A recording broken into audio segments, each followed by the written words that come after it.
Shalom, saudara-saudari yang terkasih. Selamat datang di Firman Tanpa Topeng.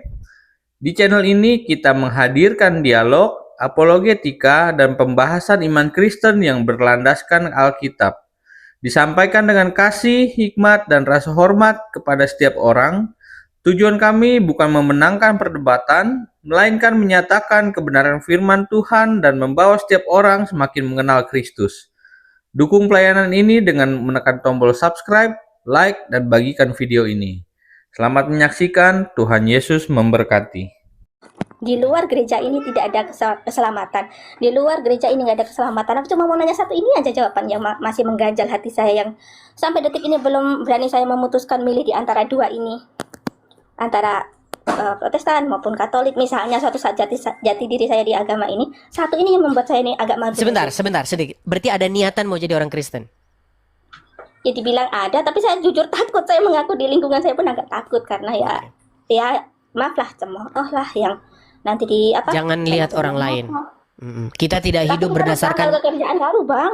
Didiskriminasinya aduh ngaruh, Bang. Aku bukan mitnah ya, ini memang yang dialami lah. Yang sudah itu ngaruh, Bang. Makanya mau ngaku pun juga takut aku memutuskan mau Katolik, mau Protestan. Loh, takutlah saya memutuskan, tapi saya masih belajar, masih mencari tahu dan banyak baca-baca buku sejarah Alkitab. Nah, yang bikin saya mandek tuh satu.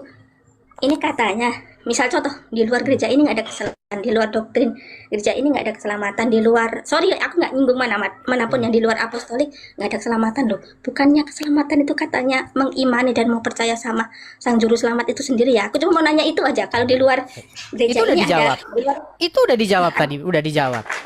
Oke, baik, begini. Saya jawab ya. Tadi sebenarnya Kak Dewinta sudah menjawab langsung. Keselamatan itu bukan berada di bawah bangunan gereja, bukan berada di bawah satu naungan organisasi. Tidak. Keselamatan itu berada pada Tuhan Yesus. Barang siapa percaya kepadaku, ia tidak akan binasa.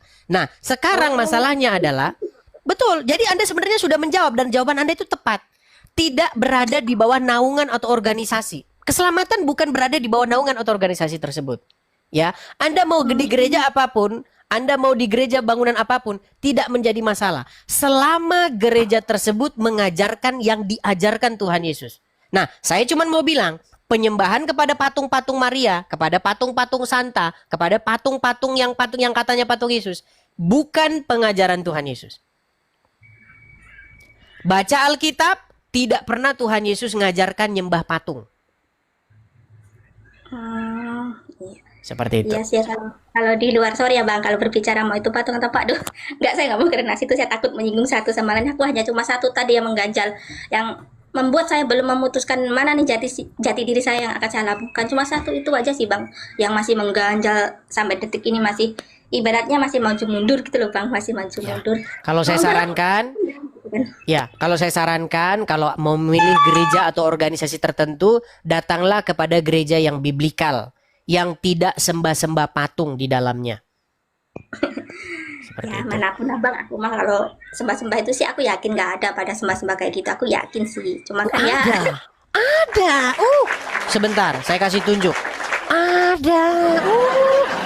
Begini, masalahnya banyak orang itu tidak mau mengakui itu. Tidak boleh kita hidup dalam kemunafikan. Saya kasih tunjuk ya, Kak Dewinta ya. Nih, saya kasih tunjuk-tunjuk nih.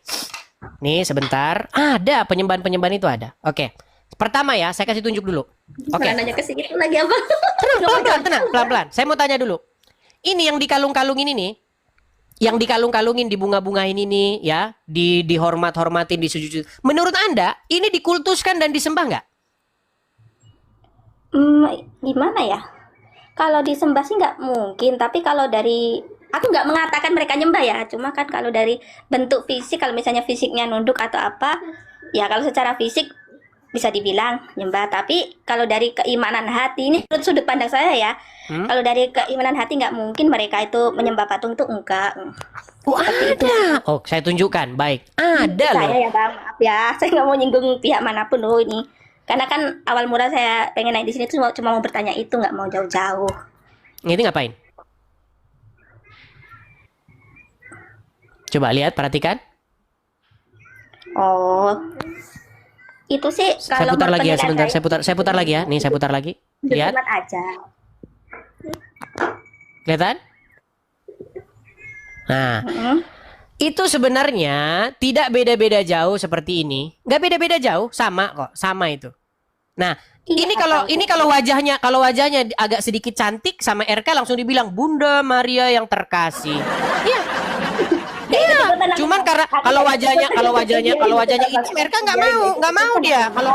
Kalau cantik begitu, bule baru dibilang sama RK Bunda Maria yang terkasih gitu. ngomong tuh.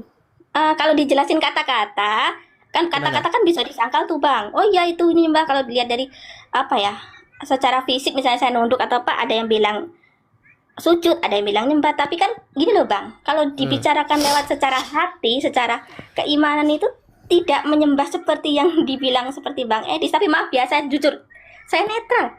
Mau Katolik mau Protestan semua baik, mana apa ya, baik apa adanya. Cuma kan tergantung lagi, saya kan sini tujuannya hanya apa ya, melegakan ganjalan hati saya. Itu loh yang saya pertanyakan. Itu cuma mau apa ya, itu tadi loh, di luar bangunan ini, di luar tempat Baik. ini, di luar Maka dokumen, untuk ada itu, celana. ya, Cuma baik, itu doang, nggak baik. jauh-jauh.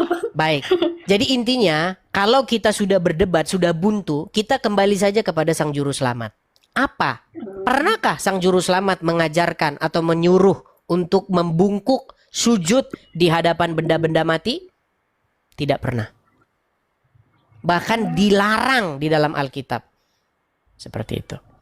Setuju? Iya. Oke. Baik, Mungkin aku itu. Tapi baik lagi saya di sini, kita damai ya bang ya. betul. Aku Kita menghargai kita atas damai kok. Oke. Kita damai. Selama gini. Aku mau abang semuanya ini semua damai yang ada. Yang Betul, menonton saya ini sangat semua setuju. Saya sangat setuju. Makanya justru ini yang menjadi kritik ya. Ketika saya mendebat orang-orang soal agama, banyak orang-orang itu bukan mendebat agama lagi, tapi mereka sudah lari bagaimana cara supaya Edis ini dibinasakan, dipotong lehernya. Lu iya, betul. Coba selama saya berdebat, berapa banyak orang yang membawa arit, membawa pisau, membawa pistol begitu. Awas kamu begini. Berapa kali? Tapi kalau untuk membantah argumen tiada mampu dan tiada sanggup, nggak sanggup. Aduh, ya Allah, aku kena mental. Aku baca komentar netizen, ntar malah aku lemes aku. Jangan, tenang, begini. Bilang ngaku-ngaku dari sini, ngaku dari sini. Ya ampun. Ya, jangan Aku gini. mau Kita bertanya hidup loh, malah begini. dihujat sini. Manusia hidup itu dari firman Tuhan, bukan dari congor orang. Begitu. Iya sih Pak. Ya. Tapi kan saya juga punya kelemahan Bang, lihat ini. Iya, berlatih supaya pandangan kita itu hanya kepada Sang Juru Selamat, seperti itu, ya. Baiklah, Terima kasih ya, Bang, semoga ya, atas jawabannya. sama-sama Saya minta Kak maaf. Dewinta. Terima kasih telah mengikuti pembahasan ini.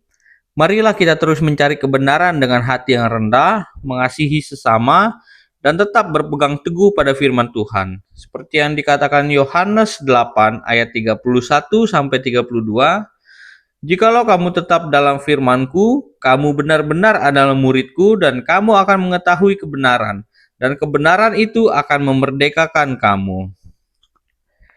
Jika video ini memberkati Anda, jangan lupa tekan tombol like, subscribe, dan bagikan video ini agar semakin banyak orang diberkati melalui Injil Kristus. Sampai bertemu di video berikutnya. Shalom, Tuhan Yesus Kristus memberkati kita semua.